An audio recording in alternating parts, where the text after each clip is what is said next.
देखने के लिए हमारे चैनल को सब्सक्राइब करें और बेल आइकन दबाना ना भूलें। नमस्कार, आप देख रहे हैं बिहार टेलीविजन नेटवर्क की प्रस्तुति BT न्यूज में आपका स्वागत है। पिस्टल की नोक पर दिन दहाड़े अपराधियों ने एक कपड़ा व्यवसायी से तकरीबन 2.5 लाख रुपए लूटकर चलते बने और लोग जब तक कुछ समझते लुटेरा लाखों के लोगों की आंखों से ओझल भी हो गया। घटना को अंजाम एक बाइक पर सवार 2 अपराधियों ने दिया और दोनों अपराधियों की तस्वीर CCTV में कैद भी हो गई। लहरियासराय थाना इलाके की गुदरी बाजार इलाके की है। घटना के बाद तत्काल पुलिस मौके पर पहुंच जांच शुरू कर दी। फिलहाल दरभंगा पुलिस CCTV में कैद दोनों अपराधियों की तस्वीर देख उसकी पहचान कराने में जुट गई है।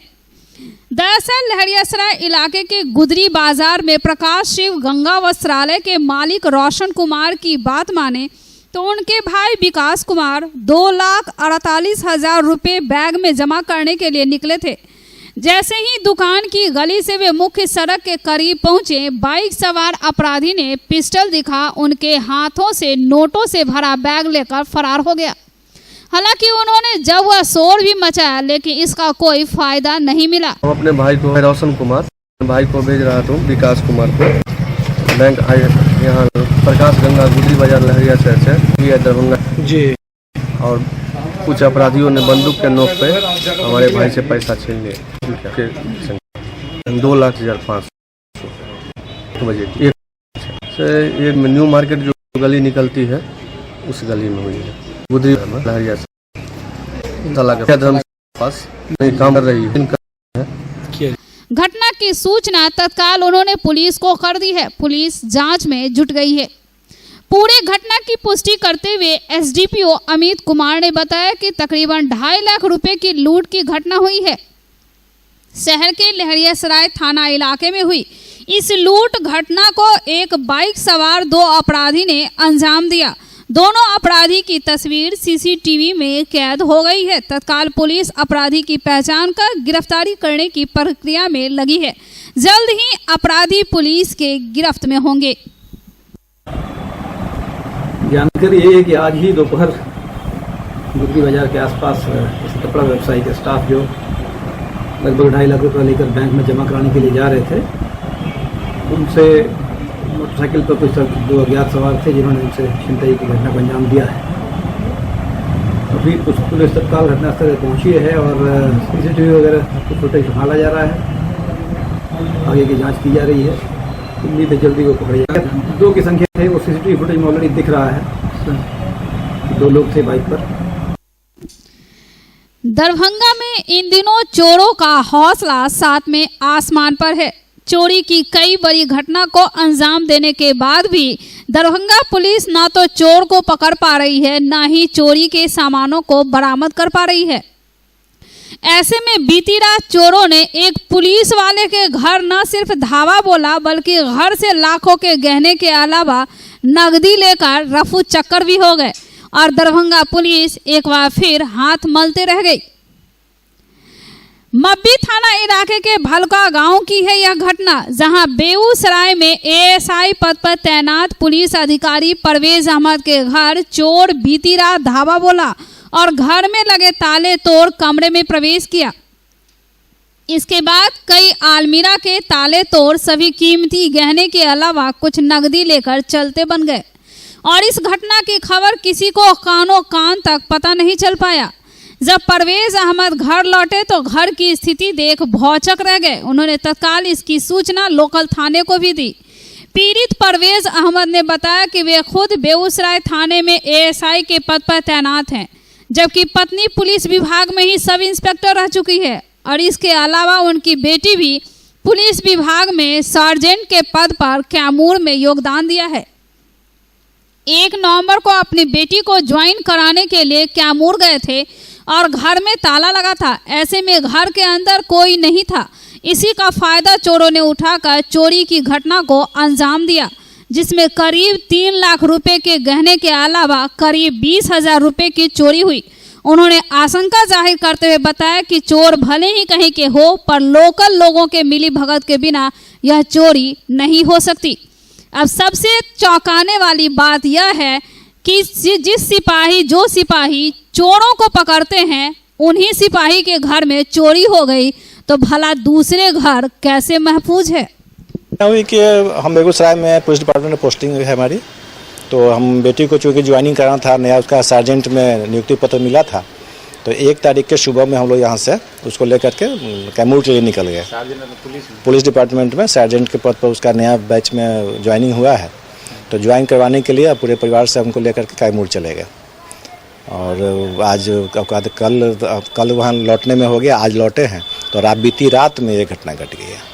तो भाई कोई है जो चोरी किया है, सामने है, सच्चाई तो आप देख ही लिए हैं, और पूरा तोड़ उड़ कर दिया है। जो 4 मिला, 4 गेट टूटा हुआ है, मेन गेट टूटा हुआ है।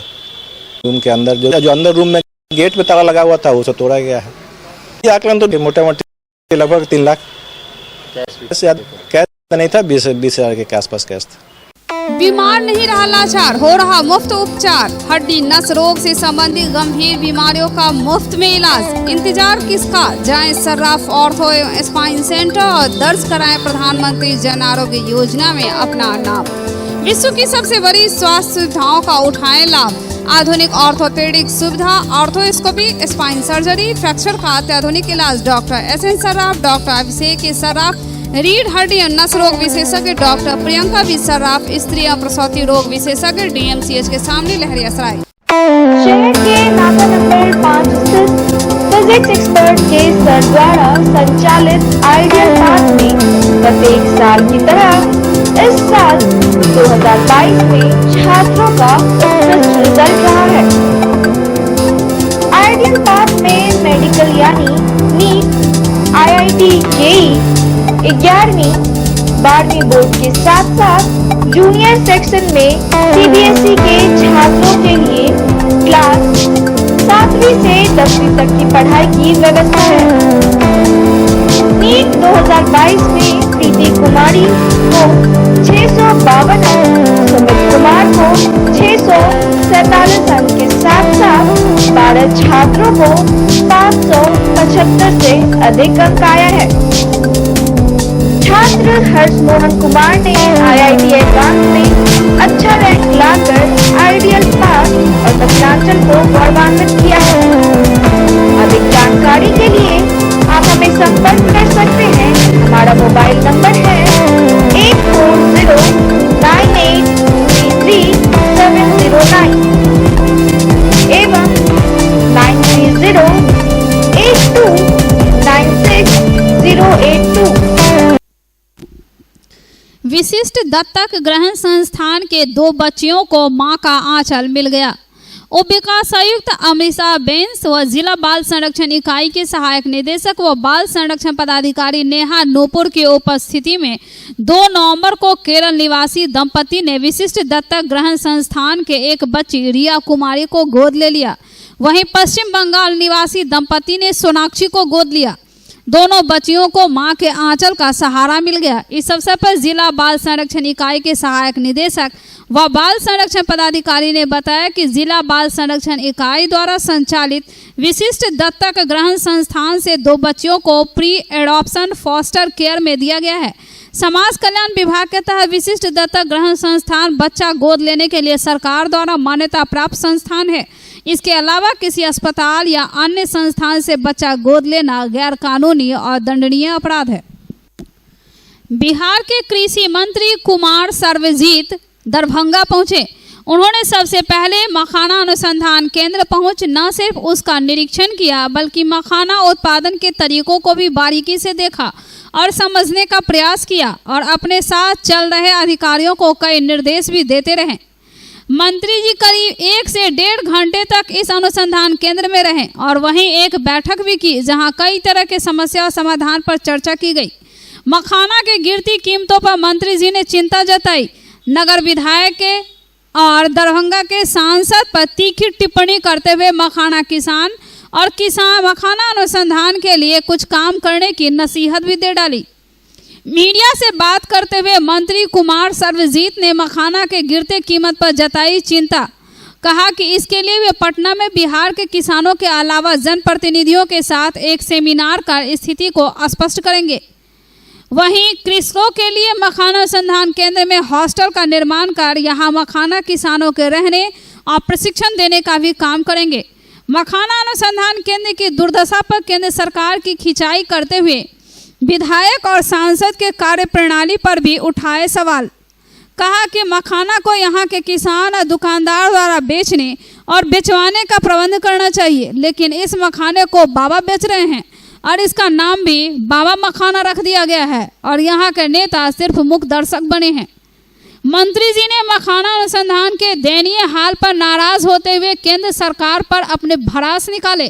कहा केंद्र की सरकार मखाना अनुसंधान केंद्र को महीने का 10,000 भी नहीं देती है। ऐसे में इस अनुसंधान केंद्र का कैसे चलेगा काम। इसके अलावा मंत्री जी ने बिहार में खाद की कालाबाजारी पर सख्ती बरते और खाद की कालाबाजारी को रोकने के लिए उड़न दस्ते टीम बनाने की बात कही। उन्होंने बताया कि जहां कहीं भी गड़बड़ी और कालाबाजारी की शिकायत मिलेगी, उड़न दस्ता टीम उस जिले में चुपके से अपनी कार्रवाई भी करेगी और ऐसे लोगों की धरपकड़ की जाएगी। उन्होंने स्पष्ट शब्दों में कहा कि जहां रैक आता है यानी CNF के अलावा खाद के डीलर और अधिकारियों के साथ बिचौलियों की अब खैर नहीं, सभी पर विशेष नजर रखी जाएगी। जो भी कालाबाजारी की जद में आएगा वो बख्शे नहीं जाएंगे, चाहे वह उनके ही अधिकारी क्यों न हो। उनका मकसद किसानों को खाद की कोई कमी नहीं हो, सिर्फ यही है। उन्होंने बताया कि कुछ लोग बिहार सरकार को बदनाम करने की साजिश भी कर रहे हैं। ऐसे साजिश करने वालों को न सिर्फ बेनकाब किया जाएगा बल्कि उन्हें खिलाफ कड़ी कार्रवाई भी होगी। मकसद है कि इधर 2-3 सालों से मखाना का रेट जो है बहुत काफ़ी डाउन हुआ है, जिससे हमारे किसान में मायूसी है। तो 28 और 29 को बापू सभागार में हमने एक सेमिनार बुलाया है जिसमें किसान भी रहेंगे और जो मखाना का व्यापार करना चाहते हैं, जो बड़ी बड़ी इंडस्ट्री है, जो मैंने इसका कारोबार में लिप्त हैं, सबको हमने बुलाया है और एक सेमिनार करके और हम देखना चाहते हैं कि हम किसानों को ज़्यादा से ज़्यादा मखाना की खेती जो उत्पादन को बढ़ाएं और किसान को फ़ायदा हो। इसके लिए हम लोगों ने अभी मैं आपको जानकारी सिर्फ दे दूं कि अभी जो मैंने यहाँ देखा है मशीन की, ये मखाना को ये जो मैनुअली लोग करते थे उसको मशीन के माध्यम से अभी इसको हम जा कर के जो कृषि यांत्रिक हमारा जो योजना है उसमें हम इसको डालेंगे। किसानों को जो 90% सब्सिडी है उसको हम किसान को देंगे। स्टोरेज की समस्या है, प्राइवेट कंपनियां आती हैं और अपना स्टोरेज करती है और किसानों से औने पौने दाम में वो खरीदती है। एक तो हमारा वो मकसद है कि हम किसानों को पंचायत स्तर पे स्टोरेज की व्यवस्था कैसे करें, उसके लिए हम लोग अभी काम करेंगे। और एक और मकसद था हमारा कि किसान को आखिर खाद की समस्या क्यों हो रही है। आखिर खाद की समस्या हमारे अधिकारी रहते हैं, उसके बाद भी कालाबाजारी की जो है लगातार ये हम लोगों के कानों तक गूंजते रहता है। तो हमने सख्त हिदायत दिया है कि जो रैक उतारने वाले लोग हैं, जो अपना जो लेते हैं भारत सरकार से CNF जो लिया है इंडस्ट्री के थ्रू, मुझे जहाँ तक जानकारी प्राप्त हो रही कि ये CNF वाले लोग जो हैं, जो नियम कानून है सेंट्रल गवर्नमेंट का उसका पालन नहीं करते हैं और ये डीलर जो है ब्लॉक स्तर पे उसको जो है ऊंची रेट पे ये खाद दे रहे हैं। तो हमने जो है अपने विभाग से एक छापादार दल बनाया है जो ज़िले में अचानक से विजिट करेंगे बिना बताए हुए। CNF वाले भी अगर पकड़े जाते हैं, डीलरों को ऊंचे दाम में अगर देंगे तो सख्त से सख्त कार्रवाई हम लोग करेंगे उस पर। और पूरी बिहार में छापेमारी करेगी और हर हाल में जो है खाद की कालाबाजारी को हम रोकेंगे। लोक स्वास्थ्य अभियंत्रण PhD विभाग बिहार सरकार के मंत्री ललित यादव दरभंगा पहुंचे। जिला अतिथि गृह में मीडिया से मुखातिब हुए। मीडिया के सवालों पर उन्होंने कहा कि नल जल योजना की स्थिति और इसकी समस्या पर लोगों को पानी की दिक्कत, इस प्रश्न के जवाब में उन्होंने कहा कि नल जल की जो भी समस्या है यह 3 डिपार्टमेंट का काम है, पंचायती राज विभाग, नगर निगम में नगर विकास विभाग और कहाँ क्या कुछ है पीएचईडी विभाग के मंत्री ललित यादव ने। आपको पहले समझना होगा कि नल जल का जो समस्या है 3 डिपार्टमेंट का काम है, पीआरडी का, पंचायती राज विभाग का और नगर निगम में नगर विकास विभाग का। आंशिक पीएचडी का एक मामूली वार्ड है, 50 के करीब पूरे जिला में वार्ड है। तो आप पीआरडी को, नगर निगम को, सबको आप कहीं का पीएचडी से कहीं संबंधित है स्पेसिफिक, तो ये बताइए, उसका हम जवाब आपको बताएंगे क्या आदतन स्थिति है, क्यों गड़बड़ है और कब तक ठीक होगा। राजद के वरिष्ठ नेता एवं पूर्व विधायक अब्दुल बारी सिद्दीकी दरभंगा पहुंचे। सर्किट हाउस में बिहार ने 2 सीटों पर होने वाले उपचुनाव के संबंध में प्रश्न किया, तो प्रश्न का जवाब देते हुए अब्दुल बारी सिद्दीकी ने कहा कि उपचुनाव में मोकामा और गोपालगंज दोनों ही सीटों पर जीत की दावेदारी की। दोनों ही सीट पर राजद महागठबंधन की जीत होगी और यह भी कहा कि उपचुनाव पूरे भारत देश में यह रिजल्ट संदेश देगा। 2 जगह बाई इलेक्शन एक मोकामा में और दूसरा ये गोपालगंज में, तो दोनों जगह हम लोग कैंपेन में हैं और कैंपेन के दौरान जो आम लोगों का जो रुझान देखा है, उस रुझान से यह प्रतीत होता है कि अब लोग उब गए हैं घृणा से, द्वेष से, नफरत से। अब लोग जो है बिहार के खास तौर पे वो चाहते हैं प्यार, मोहब्बत, एकता की राजनीति। तो फिर एक तो ये वो, दूसरा महंगाई की मार से भी त्रस्त है, बेरोजगार जो है सड़क पे है, नौकरी नहीं है और सिर्फ नारेबाजी जो है वो कुछ दिन चल सकता है, मगर बार बार वही नारा रिपीट जो होता है तो उससे उबा हुआ लोग, और मुझको लगता है कि दोनों जगह की सीट पे जो है भारतीय जनता पार्टी पूरी तरीके से हारेगी।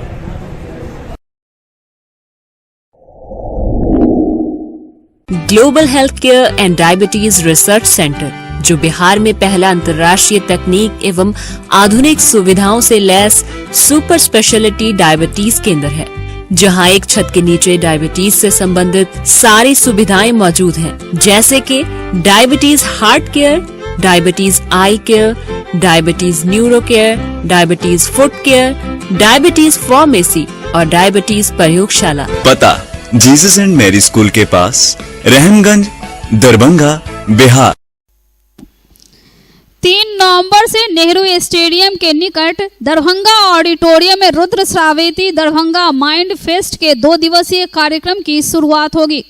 स्कूली छात्रों के लिए आयोजित किए जा रहे इस फेस्ट में 100 से अधिक विद्यालयों के छात्रों ने रजिस्ट्रेशन कराया है। दरभंगा माइंड फेस्ट के सचिव विशाल गौरव ने जानकारी दी कि अंतिम चरण की तैयारी के लिए जिला शिक्षा पदाधिकारी समर बहादुर सिंह के मार्गदर्शन में माइंड फेस्ट टीम एवं शिक्षकों की बैठक हुई। कार्यक्रम स्थल पर की आयोजित इस मीटिंग में इवेंट से जुड़े सभी बारीकी बिंदुओं पर चर्चा की गई। माइंड फेस्ट में रजिस्ट्रेशन की प्रक्रिया अब लगभग समाप्त हो चुकी है। ऑनलाइन निबंधन की सीमा 1 नवंबर को रखी गई थी, जबकि इस स्कूलों में अपनी सूची भेजने के लिए 2 नवंबर को दोपहर 2 बजे तक का समय दिया गया था। विदित हो कि फेस्ट में कक्षा 6 से 12 तक के छात्र spelling bee, creative writing, mental ability, painting, cards word, general quiz एवं इंडिया क्विज जैसी प्रतियोगिताओं में हिस्सा ले सकते हैं। दरभंगा माइंड फेस्ट ये एक वार्षिक प्रतियोगिता होने वाली है, जिसका ये पहला साल है। हम लोग आगाज कर रहे हैं इसका, और ये स्कूली बच्चों के लिए बहुत बड़े पैमाने पर प्रतियोगिता का आयोजन किया जा रहा है, जिसकी खासियत ये है कि ये एक प्रतियोगिता नहीं है, ये एक गुलदस्ता है अलग अलग प्रतियोगिताओं का। यानी कि इसके अंदर आपको जनरल क्विज कंपटीशन है, इंडिया क्विज कंपटीशन है, क्रॉसवर्ड है, स्पेलिंग भी है, creative writing, mental ability, painting, इस तरह के तमाम प्रतियोगिताओं का आयोजन किया जा रहा है एक छत के नीचे। शायद ये पहली बार ऐसा है जबकि तमाम सरकारी विद्यालय और तमाम निजी विद्यालय ये सब अपनी नुमाइंदगी यहाँ पर करेंगे। और आप देख रहे हैं जैसा कि पीछे की ये पूरा जो ऑडिटोरियम है, ये पहली बार किसी भी इस तरह के कार्यक्रम के लिए इसका एक तरह से इसकी जो शुरुआत है वो की जाएगी। और ये 600 से ऊपर कैपेसिटी का ऑडिटोरियम है जो कि पूरी तरह से वातानुकूलित है। के में जो फंडामेंटल स्किल्स है उसको उभारने का, उसको प्रमोट करने का एक बहुत बड़ा मंच ये साबित होगा। और बहुत 9 इवेंट्स हैं और इसमें प्राइवेट स्कूल्स के, सरकारी स्कूल के सभी बच्चे पार्टिसिपेंट होंगे। तो ये दरभंगा के लिए एक बहुत अच्छा एक प्लेटफॉर्म साबित होगा। ये ऐसा प्रतियोगिता और भी आरंभ होना चाहिए सर। होता है हमारे सरकारी स्कूल्स में तरंग मेधा उत्सव, ये प्रतियोगिता भी हम लोगों ने संपन्न किया है, राज्य स्तर पे अभी हुआ है। वो हम लोग स्कूल लेवल से स्टार्ट करते हैं, वो राष्ट्रीय स्तर तक वो प्रतियोगिता होती है। ये दरभंगा माइंड फेस्ट के तहत ऑलमोस्ट वही एक्टिविटीज़ हैं जो हम लोगों ने तरंग में भी अधिकांश एक्टिविटीज़ को किया था। खास जो राज्य स्तर पे प्रतियोगिता हुई है तो कई इवेंट्स में हमारे दरभंगा के बच्चों ने प्रथम स्थान प्राप्त किया है और काफ़ी अच्छा परफॉर्म यहाँ पे किया है। तो दरभंगा मिथिला विभूति पर्व पर स्वर्ण जयंती वर्ष समारोह के 50वीं वर्षगांठ के उपलक्ष्य में नागेंद्र झा स्टेडियम के क्रीड़ा गृह में एक प्रेस कॉन्फ्रेंस का आयोजन किया गया। इस वर्ष 50वीं वर्षगांठ के अवसर पर त्रिदिवसीय सांस्कृतिक कार्यक्रम का आयोजन किया जाएगा, जिसमें कई सांस्कृतिक कलाकार मिथिला विभूति स्वर्ण जयंती वर्ष समारोह में भाग लेंगे एवं बिहार सरकार के कई गणमान्य मंत्री भी इस समारोह में उपस्थित होंगे। 50 वर्ष पूर्व भेल रहे, साधारण रूप से ई स्थापित भेल, लेकिन ओकर गरिमा जे छल से सुमन जी संग लोक, यात्री जी संग लोक, मधु जी संग लोक, यह सब छला वो चलल। और बैजू बाबू ताही दिन से एकर मेरुदंड बनल छथि आ बनल आइ तक बनल छथि। तऽ एकर 50वां वर्ष पूर्ति भऽ रहल है मिथिला विभूति पर्व के, कई अवसर पर एक स्वर्ण जयंती मनायल जा रहा है और बृहद कार्यक्रम के आयोजन भेल। पहिने होइ छलै महाराज लक्ष्मीश्वर सिंह मेमोरियल महाविद्यालय में, जे स्थान छोट पड़ि गेलै ओकर बृहद आयोजन जे भेलै तऽ पैघ जगह चाही, तऽ टेबल गेल जे नागेंद्र झा स्टेडियम में हुए। तऽ एहि प्रकार के आयोजन भऽ रहल है। आ प्रत्येक वर्ष जकाँ अहू बेर से महान विभूति मिथिला के जे छथि, आनठा कहै छै विद्यापति पर्व छियै, विद्यापतिये पर्व, लेकिन एकरा व्यापक रूप देल गेलै मिथिला विभूति पर्व। और मिथिला के महान महान जे जिनकर अवदान छनि, विद्वान भेला, कलाकार भेला, सब क्षेत्र के लोक के एक एकटा प्रतिनिधि कऽ कऽ अनेक व्यक्ति का सम्मान कयल जाय और विशिष्ट कार्यक्रम कलाकार के जुटानी एहि बेर जे अछि से आन बेर से 100 गुना बेसी कही कोनो अत्युक्ति नहि हैत।